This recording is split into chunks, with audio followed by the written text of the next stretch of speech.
અને સુરતમાં રે અને લોડ અમદાવાદમાં આવીને રાડો પાડતો તો તારી વાનો ભોસડામાં છો દામડા. નમસ્કાર મિત્રો, નવા વિડીયોમાં તમારું ફરીવાર હાર્દિક સ્વાગત છે. તો મિત્રો, હાલમાં કીર્તિબેન પટેલ અને લાલાભાઈ આહિરનો ખૂબ જ મોટો વિવાદ ચાલી રહ્યો છે. અને મિત્રો, કીર્તિબેન પટેલ પણ લાઈવ આવીને શું બોલ્યા છે જે તમે આગળ વિડીયો જોયો હતી.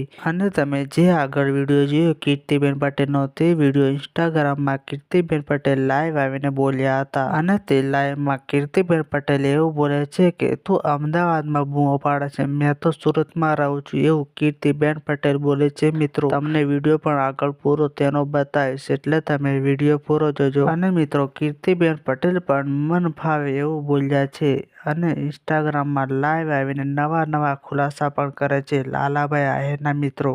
અને ઘણા બધા વિડીયો પણ સોશિયલ મીડિયામાં કીર્તિબેન પટેલ અને લાલાભાઈ આહિરના વાયરલ થઈ રહ્યા છે. અને આ વિવાદ પણ દિવસે ને દિવસે વધતો જાય છે. તો મિત્રો, તમે આ વિવાદ વિશે શું કહેવા માંગો છો? કોમેન્ટના આધારે જરૂર જણાવજો અમને. અને લાલાભાઈ આહિરે પણ કીર્તિબેન પટેલને લાઈવ લોકેશન આપ્યું હતું કે તું આ જગ્યા પર આવી જાય, એવું કીર્તિબેન પટેલને લાલાભાઈ આહિરે કીધું હતું. જે વિડીયો ઇન્સ્ટાગ્રામ લાઈવ આવીને લાલાભાઈ આહિરે કીધું હતું. કીર્તિબેન પટેલ અને લાલાભાઈ આહિર અને વિશ્વાસનો ખૂબ જ વિવાદ ચાલી રહ્યો છે મિત્રો, જે તમે વિડીયો પણ સોશિયલ મીડિયામાં ખૂબ જ વાયરલ થઈ રહ્યા છે. અને તમને હમણાં કીર્તિબેન પટેલનો આ વિડીયો પૂરો બતાવીશ, એટલે તમે વિડીયો પૂરો જોજો.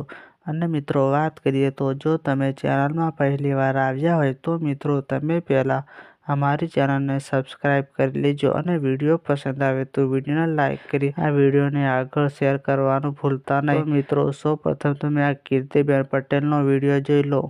એટલી બધી કીર્તિ પટેલની ગાંડ ફાટતી હતી કે અમદાવાદમાં આવીને રાડો પડે. હું ચિલોડા છું, ચિલોડા.